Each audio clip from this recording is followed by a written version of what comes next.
Well, it finally happened to me.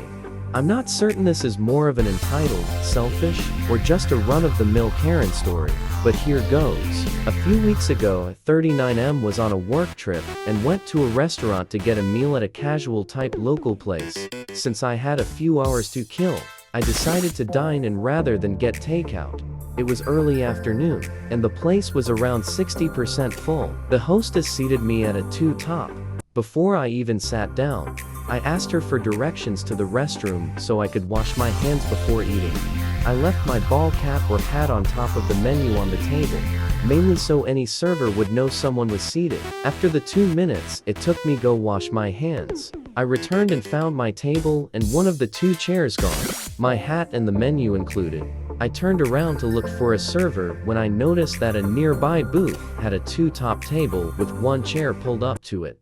There were 5 people seated, and only one at the two-top. On the floor a few feet away I noticed my hat. When I approached to pick up my hat, I asked the people sitting there if they had moved the table. A woman in the booth, "Let's go ahead and call her Karen," responded that a friend showed up so they needed a larger or additional table, and that this one wasn't being used. I responded that I had been seated there and was using it, and had left my hat on the table to indicate that while I washed my hands. She responded that there was no hat on the table. When I asked how my hat ended up on the floor, picking it up and pointing to it next to her table, she said she never saw it. At that point, I noticed a waiter, so I gestured for him to come over. I explained that this party moved my table over to their booth.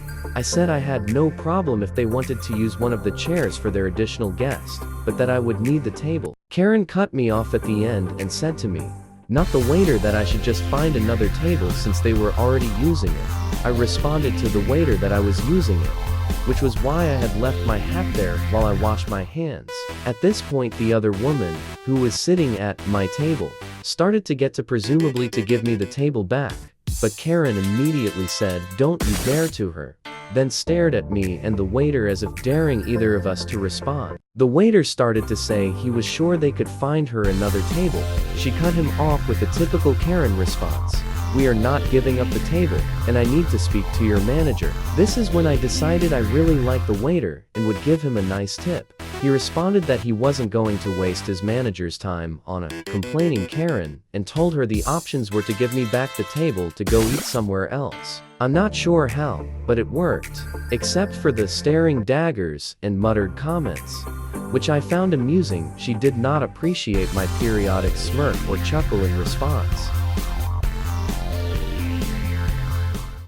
When I worked at the Home Depot, Karen told me that she didn't want any black men to install her flooring. I was in charge of arranging her order, and told her that we don't select which individuals exactly will install her floor, and that she'll get who she gets. She proceeds to have a fit about it, demands white installers, asks to speak to my manager.